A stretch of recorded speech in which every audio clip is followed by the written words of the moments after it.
பிரியமான சகோதர சகோதரிகளே, உங்கள் அனைவருக்கும் என் அன்பார்ந்த வணக்கம். கிறிஸ்துவின் நாமத்தினாலே இந்நாளிலே கர்த்தருடைய நாமத்தை தொழுது கொள்ள, அவருடைய நாமத்தை வணங்கி நம்முடைய தேவைகளை அவரிடத்திலே கேட்கும்படியாகவும், நம்முடைய குறைபாடுகளை கர்த்தரிடத்தில் சொல்லும்படியாகவும், கர்த்தர் நமக்கு கொடுத்த மட்டில்லா நன்மைகளுக்காக, ஆயுள் நாட்களுக்காக அவரை நன்றியோடு கூட ஸ்தோத்திரிக்கிறேன். கிருபையுள்ள கரம் இம்மட்டம் நம்மளை தாங்கி வழிநடத்தி வந்தது. ஒரு நாள் மனிதன் இந்த வாழ்க்கையை கடந்து வருவது எவ்வளவோ பெரிதான காரியமாய் இந்த நாட்களிலே காணப்படுகிறது. அப்படியாக பரிசுத்த ஆவியானவர் நமக்கு எந்த தீங்கும், விபத்தும், வேதனை, சோதனையும் ஒன்றும் நம்மளை தொடாதபடி அவருடைய இரத்த கோட்டைக்குள்ளே நம்மளை மூடி மறைத்து பாதுகாத்து ரட்சித்து வருகிறார். அவருடைய வல்லமை பெரியது, அவருடைய மகிமை பெரியது, அவருடைய தயவு பெரியது. ஏனென்றால் இந்நாளிலே அவருடைய தயவு நமக்குள்ளே, நம்ம குடும்பத்துக்குள்ளே இருக்கிறபடியினாலே நாம் ஆசீர்வாதமாகவும் சுகத்தோடும் பலத்தோடும் ஆரோக்கியத்தோடும் வாழ்ந்து வருகிறோம் என்பதில் சந்தேகமில்லை. பரிசுத்த ஆவியானவர் நம்மளை காத்து அரவணைத்து பாதுகாத்து வருகிறார். அவருடைய அன்பு எவ்வளவு பெரியது என்பதை நினைத்து பாருங்கள். நாளிலும் கூட நமக்கு கொடுக்கப்பட்டுள்ள வார்த்தை என்ன என்று பார்க்கும் பொழுது, ஏசாயா 66 அதிகாரம் 13வது வசனம், ஒருவனை அவன் தாய் தேற்றுவது போல் நான் உங்களை தேற்றுவேன் என்று சொல்லப்பட்டுள்ளது. ஒரு தாயினுடைய தேற்றுதல் எவ்வளவு முக்கியமானது என்பது அனைவருக்கும் தெரியும். தாயை காட்டிலும் பிள்ளையின் மீது பாசமும் அக்கறையும் பொறுப்பும் வைக்கிறது ஒருவரும் இல்லை என்பது வேதம் நமக்கு வெளிப்படுத்தியிருக்கிறது. உன் தாய் உன்னை தேற்றுவது போல நான் உன்னை தேற்றுகிறேன், நான் உன்னை மகிமைப்படுத்துகிறேன், உன்னை நான் அரவணைத்து பாதுகாத்து ரட்சிக்கக்கூடியவராக இருக்கிறேன். உன் தாய் உன்னை மறந்தாலும் நான் உன்னை மறப்பதில்லை. என் மகனே, என் மகளே, நீ ஒன்றுக்கும் கவலைப்படாதே.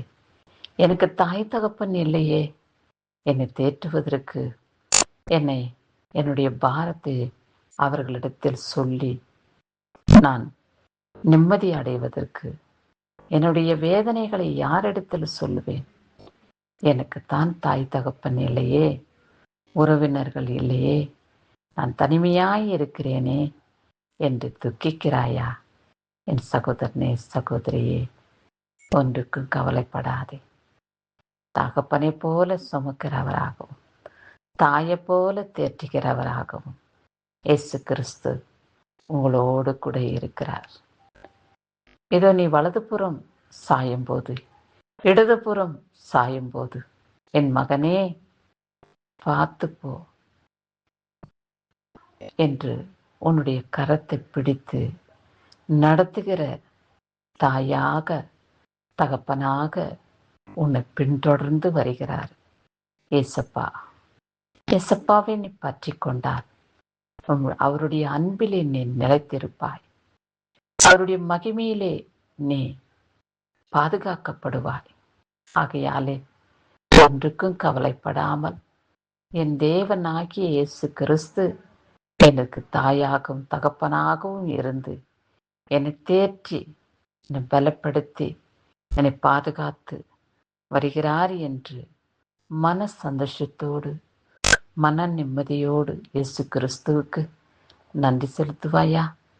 ஆமா, ஒருவர் நமக்கு செய்யும் உதவிக்கு ஏற்ற பலனை கொடுக்க வேண்டுவதற்கு முன்னதாகவே நன்றி என்று சொல்வது மனிதனுடைய இயல்பாக காணப்படுகிறது. நாம் நன்றி செலுத்தக்கூடியவர்களாக தேவனுக்கு முன்பாக நிலைத்திருக்க வேண்டும். நம்முடைய நன்றியை அவர் ஏற்றுக்கொள்ள வேண்டும் என்றால் அவருக்கு சித்தமானபடி நாம் வாழ வேண்டும். அவருக்கு பிரியமானபடி நாம் ஜீவிக்க வேண்டும். இப்பேற்பட்ட நன்றி பலியைத்தான் கர்த்தர் ஏற்றுக்கொள்வார். துர்மார்க்கமாய், அநீதியாய், அக்கிரமாய், அநியாயமாய் வாழ்ந்து வரும் ஒருவனுடைய நன்றியை கர்த்தர் அருவருக்கக்கூடியவராக இருக்கிறார். கர்த்தருடைய பார்வையிலே நாம் விலையேற பெற்ற முத்தாக காணப்படுகிறோம் என்பது வேதம் நமக்கு வெளிப்படுத்தியிருக்கிறது. அவருடைய மகிமையினாலே நாம் நிரப்பப்படுகிறோம். அவருடைய வல்லமையினாலே நாம் அபிஷேகம் பண்ணப்படுகிறோம். ஆகையாலே ஒன்றுக்கும் கவலைப்படாது. சுகவீனமாயிருக்கின்றீர்களா? என் சுகம் எப்பொழுது கிடைக்கும்? என் சரீரத்துக்கு பலன் கிடைக்கும் என்றெல்லாம் சிந்திக்கின்றீர்களா? கர்த்தராகிய இயேசு கிறிஸ்து உம்மோடு கூட இருக்கிறார். உங்களுடைய தேவைகளை சந்திக்கிறார். உங்களுடைய தேவைகளை பூர்த்தி செய்கிறார். ஒன்றுக்கும் கவலைப்படாமல் இயேசு கிறிஸ்துவின் மகிமுள்ள கரம் என்னை தாங்குகிறது என்ற மன தைரியத்தோடு சாத்தானுக்கு முன்பாக நாம் சவாலிட்டு பேசும் ஒவ்வொரு வார்த்தைக்கும் கர்த்தர் பதில் கொடுக்கிறார் என்பதை அறிந்து கொள்ளுங்கள். ஆகையாலே சாத்தானுக்கு நாம் பயப்படாமல், சாத்தான் கொண்டு வரும் உபத்திரவங்களுக்கு நாம் துக்கப்படாமல், உலக இரட்சகர் என் தகப்பனாக தாயாக இருந்து என்னை தேற்றி வழிநடத்துகிறார் என்று நாம் அவரையில் மகிழ்ந்திருப்போம். எப்பொழுதும் சந்தோஷமாயிருங்கள். சந்தோஷமாயிருக்கிறதே நான் விரும்புகிறேன் என்று இயேசப்பா உங்களை பார்த்து பேசுகிறார். உங்களுக்கு சொல்லுகிறார், என் மகனே, என் மகளே, எல்லாவற்றையும் நீ புறக்கணித்து போட்டு என்னுடைய பார்வையிலே நீ சந்தோஷமாய் காணப்படு என்று சொல்லியிருக்கிறார். அப்படியாக நாம் கர்த்தருக்குள் மனமகிழ்ச்சியாய் இருந்து எல்லா உபத்திரவங்களையும் மறந்து அவருக்கு தகுதியாக நன்றி செலுத்துவோம். இந்த நாளையிலும் கூட பிறந்த நாளையும் திருமண நாளையும் காண்கின்றவர்களை கர்த்தர் ஆசீர்வதித்து காத்துக்கொள்வார். அவர்களோடு கூட இருப்பார்.